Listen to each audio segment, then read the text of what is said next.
Good morning students. आज हम BA education के सेकेंड सेमेस्टर के टॉपिक चार्टर एक्ट 1813 के बारे में पढ़ेंगे। सन 1813 में जब ब्रिटिश काल में भारत में शिक्षा के विकास पर बात करने के लिए ये 1813 में प्रावधान में संशोधन किए गए और कुछ भारतीयों के लिए प्रावधान बनाए गए। उसी में 1813 में कुछ विशेष प्रावधान किए गए जिनके बारे में हम पढ़ेंगे। सन 1813 में शिक्षा के प्रति कंपनी के उत्तरदायित्व को निश्चित करने की दिशा में एक निश्चित कदम उठाया गया। जो भारत में जो शिक्षा व्यवस्था थी उसको एक दिशा प्रदान करने के लिए ब्रिटिश जो संसद थी उसमें एक एक्ट पारित किया गया जिसे 1813 के एक्ट के नाम से जाना गया। उसी की दिशा में शिक्षा की दिशा में यह एक उठाया हुआ कदम था।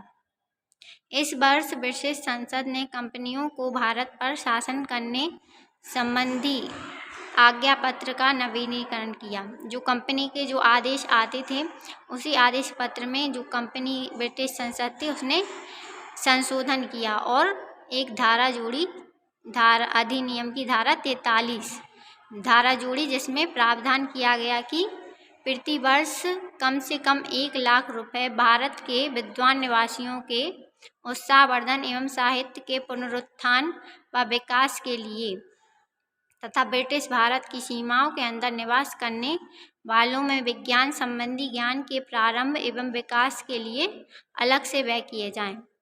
इसका मतलब है कि कंपनी की संसद ने यह नियम बनाया कि प्रति वर्ष जो भारत में विद्वान हैं उनको उनके लिए अलग से 1 लाख रुपए दिए जाएं, जिससे कि वह और जो विज्ञान से संबंधी ज्ञान रखते हैं उनके लिए अलग से विकास किया जाए। तो इसमें लेकिन कुछ बताया नहीं गया था कि यह विद्वान किस भाषा के होंगे, तो इस वजह से इसमें आगे चलकर एक पाश्चात्य विवाद उत्पन्न हो गया था जिसके बारे में हम आगे पढ़ेंगे। तो इसमें मुख्य बात यह थी कि धारा 43 में संशोधन किया गया और कहा गया 1813 के एक्ट में कि प्रति वर्ष शिक्षा पर कम से 1 लाख रुपए खर्च किए जाएंगे। 1813 का एक्ट आने के बाद भारत में और भारत के बाहर जो ब्रिटिश या इंग्लैंड में हर बात पे इसमें दो मत हो गए थे। इसमें जो 1813 के एक्ट में जो बातें बोली गई थी उसमें सब लोग सहमत नहीं थे। यहाँ पे हर कोई दो प्रकार की अपने मत रख रहा था जो कि विपरीत थे।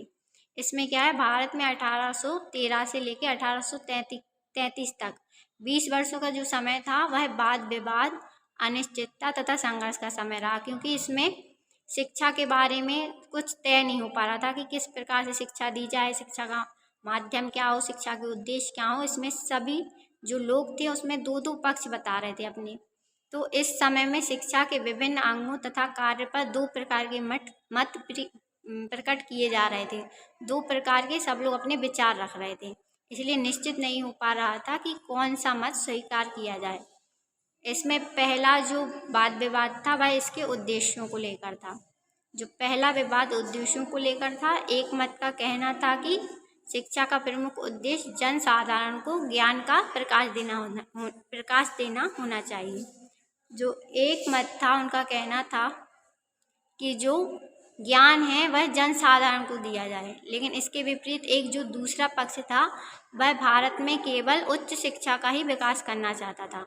जनसाधारण की शिक्षा जो कह रहे थे कि जनसाधारण को शिक्षा का ज्ञान दें, तो उसमें वो चाहते थे कि प्राथमिक शिक्षा का विकास हो। प्राथमिक शिक्षा में 1 से लेके 5 तक की शिक्षा को विशेष रूप से उसमें विकास को चाहते थे कि जो सभी लोग प्राप्त कर सकें।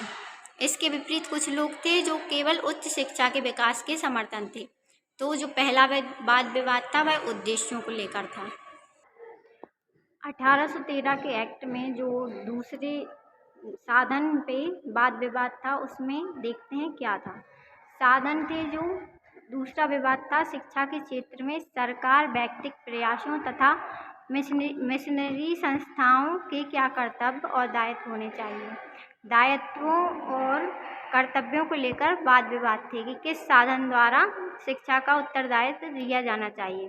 कुछ लोग थे जो शिक्षा का दायित्व केवल सरकार को देना चाहते थे, जबकि कुछ लोग इसे व्यक्तिगत प्रयासों के क्षेत्र में लाना चाहते थे। मतलब व्यक्तिगत प्रयासों से शिक्षा का विकास हो, इसके भी पक्ष में थे कुछ लोग। और कुछ लोग मिशनरियों के दायित्वों को लेकर भी अनेक लोगों के अनेक विचार थे कि मिशनरी जो इंग्लिश संस्थाएं थीं उनके भी कुछ कर्तव्य होने चाहिए। इस प्रकार साधन को लेकर भी कई मत थे। तीसरा था माध्यम। सबसे महत्वपूर्ण वाद विवाद था वह था शिक्षा का माध्यम क्या होना चाहिए। सबसे महत्वपूर्ण विवाद माध्यम के संबंध में था।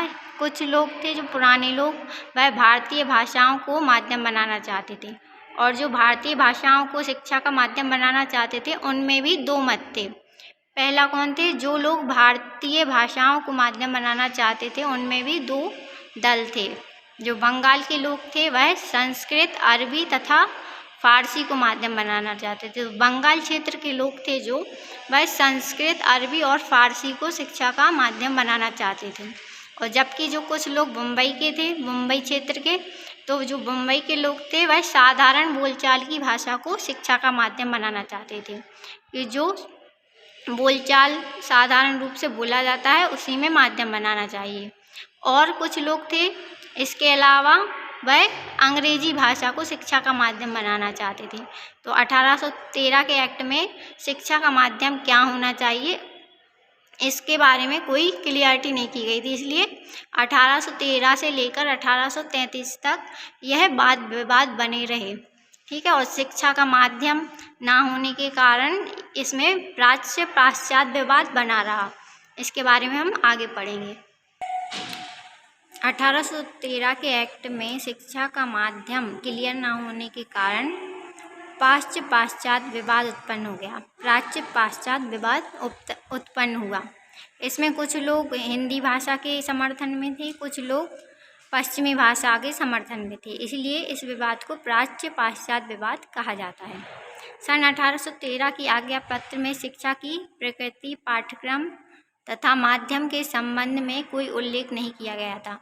जो उसमें जो धारा जोड़ी गई थी उसमें जो शिक्षा की प्रकृति, पाठ्यक्रम कैसा होगा, पाठ्यक्रम का माध्यम क्या होगा, पढ़ाने का माध्यम क्या होगा, इस बारे में कोई उल्लेख नहीं किया गया था। जो विद्वान होंगे वो किस प्रकार के विद्वान होंगे इस बारे में भी कोई क्लियरिटी नहीं दी गई थी, जिससे प्राच्य पाश्चात्य शिक्षा विवाद का जन्म हुआ। जो प्राच्य शिक्षावादियों का कहना था, प्राच्य शिक्षावादी वह थे जो भारतीय भाषाओं के समर्थन में थे। तो उनका कहना था कि साहित्य शब्द से तात्पर्य संस्कृत और अरबी भाषा के साहित्य से है। प्राच्य जो भाषा के संबंध में जो समर्थक थे उनका कहना था कि इसमें जो साहित्य शब्द दिया गया है वह भारतीय जो भाषाएं हैं संस्कृत और अरबी उसके लिए दिया गया है, तथा भारतीय विद्वानों से अर्थ इन दोनों भाषाओं में से किसी एक को जानने वाले विद्वानों से है। जो इसमें जो विद्वान शब्द दिया गया था उसका अर्थ है कि जो भारतीय भाषाओं को संस्कृत और अरबी को में से किसी एक को जानने वाले जो होंगे वही भारतीय विद्वान होंगे। परंतु इसके विपरीत पाश्चात्यवादियों का विचार था कि साहित्य एवं भारतीय विद्वानों को इतने संकीर्ण अर्थ में नहीं देखना चाहिए। जो पश्चिमी भाषाओं के समर्थन में थे उनका कहना था कि जो साहित्य शब्द और भारतीय विद्वान शब्द दिया गया है 1813 के एक्ट में उसको इतने छोटे अर्थ में नहीं देखना चाहिए। यहाँ पे साहित्य और भारतीय विद्वानों का अर्थ है अंग्रेजी साहित्य को जानने वाले विद्वानों से। ठीक है। प्राच्यवादियों का दल भारत के प्राचीन साहित्य, सभ्यता तथा संस्कृति के प्रचार पक्ष में था। जो प्राच्यवादी थे वो भारत के प्राचीन साहित्य और सभ्यता और संस्कृति के प्रचार के पक्ष में थे तथा चाहता था कि पाश्चात्य दर्शन व विज्ञान की शिक्षा भी संस्कृत व अरबी के माध्यम से दी जाए। और वह ये चाहते थे कि जो भी पश्चिमी देशों के जो दर्शन है और विज्ञान है उसकी शिक्षा हमारी भारतीय भाषाओं संस्कृत और अरबी में दी जाए।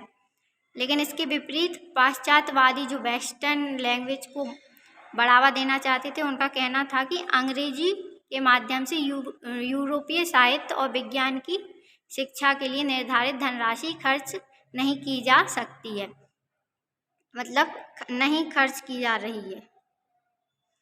तो इसमें उनका कहना था कि जो माध्यमिक शिक्षा का वह अंग्रेजी होना चाहिए और यूरोपीय साहित्य और विज्ञान की शिक्षा अंग्रेजी के माध्यम से दी जानी चाहिए। इसमें ये गलती से गलत लिखा गया है कि खर्च नहीं की जा सकती। इसमें यह है कि जो भारतीय भाषा जो अंग्रेजी भाषा में ज्ञान दिया जाना चाहिए, इसके लिए जो धनराशि दी गई है उसको खर्च किया जाना चाहिए। और भारतीय विद्वान वह हैं जो अंग्रेजी का और विज्ञान का ज्ञान रखते हैं, वही भारतीय विद्वान है पाश्चात्यवादियों के अनुसार। तो यह हमारा प्राच्य पाश्चात्य विवाद था, 1813 का एक्ट से यह उत्पन्न हुआ था। इसके आगे की हम अगली क्लास में देखेंगे।